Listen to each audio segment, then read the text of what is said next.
তারপরে 999 কল করে আমরা ফায়ার সার্ভিসকে জানাই, তারপর সাথে সাথে থানার স্থানীয় পুলিশ আসে। হয়তো যে কোনো হয়তো শর্ট সার্কিট হতে পারে। তলা থেকে যখন আগুনটা লাগছে মানে পুরোপুরি আগুনটা শুরু হয়ে গেছে।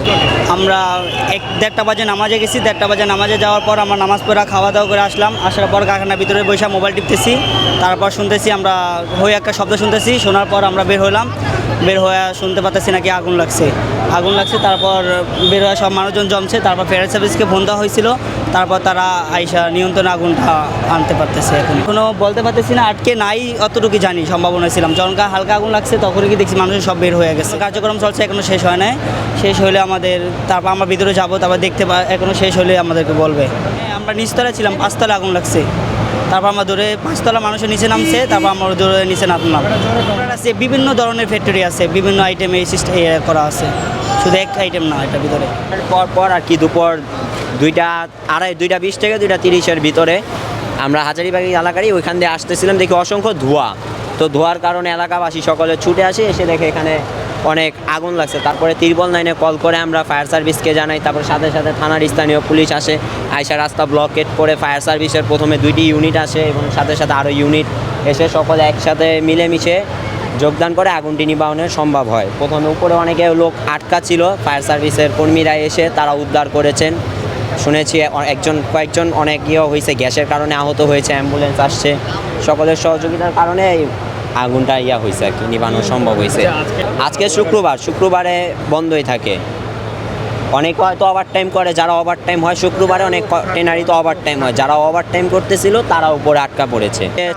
বিভিন্ন চামড়ার রোল সেল হয়, চামড়ার সিল যেগুলো বসে, যে কোম্পানির লোগোগুলো, সেগুলোর কাজ হয়।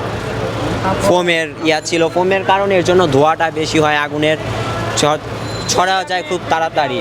এটা ট্যানারি ছিল। ট্যানারি বন্ধ হওয়ার পরে এখানে শুকনা কাজ হচ্ছে। শুকনা আপনার এই মানি ব্যাগ, বেল্ট এগুলো তৈরি হওয়ার যে লেদারের শুকনা যে প্রোডাক্ট, সেই প্রোডাক্ট এখানে তৈরি হয়েছে। তো বলতে পারলাম না, আজকে তো বন্ধ ছিল। ঠিক আছে, হয়তো যে কোনো হয়তো শর্ট সার্কিট হতে পারে। মানে এখানে ভিতরে কেউই ছিল না আজকে ওরকম লোক ছিল না, অল্প কিছু লোক ছিল। নামাজের টাইম বন্ধ ছিল। ঠিক আছে, নামাজের টাইমটা তো বন্ধ থাকে, আর শুক্রবারে তো এমনি বন্ধ থাকে। ঠিক আছে, তারপরে ফ্যাক্টরিতে তো একটা এত বড় ফ্যাক্টরিতে তো একবারে লোক ছাড়া থাকে না, 2-4-10 জন থাকেই। কীভাবে হয়েছে মনে করেন, কীভাবে কতটুকু ক্ষতিগ্রস্ত হয়েছে এটা তো এখন বলতে পারবো না, কারণ কার কীরকম মেশিন নষ্ট হয়েছে। অনেক মেশিন তো মনে করেন, ছোটো হোক বড় হোক, বহুত মেশিন আছে। এখন কীভাবে কোনটা কীভাবে নষ্ট হয়েছে, কীভাবে লাগছে এটা আপনি বলতে পারবো না, আমরা জানি না। আর আমরা এখনও ঢুকিও না, ভিতরে দেখতেও পারিনি। যারা গেছে ভিতরে দেখছে তারা বলতে পারবে। কারণ নামাজের টাইম, নামাজ পড়ে গিয়ে সবাই খাইতে গেছে। এখন মানুষ আসছে, কীভাবে হয়েছে না হয়েছে এটা আমরা তো আর চাইতে পারি না।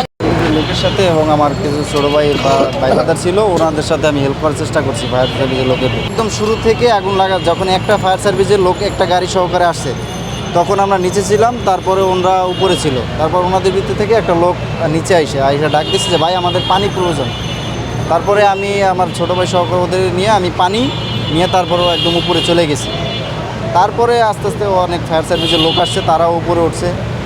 5তলা থেকে যখন আগুনটা লাগছে মানে পুরোপুরি আগুনটা শুরু হয়ে গেছে, তখন 5তলা মোটামুটি নিয়ন্ত্রণে আসার পরে উপরে মানে আগুন তো জ্বলতেছে হালকা হালকা। তারপরে উপরে গেছে মানে একদম 7তলা পর্যন্ত পরে আর কি আগুনটা ছড়ায় গেছে।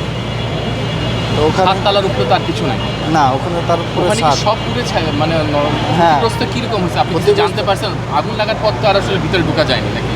আমি একদম লাস্ট পর্যন্ত ভিতরে ছিলাম তাদের সাথে।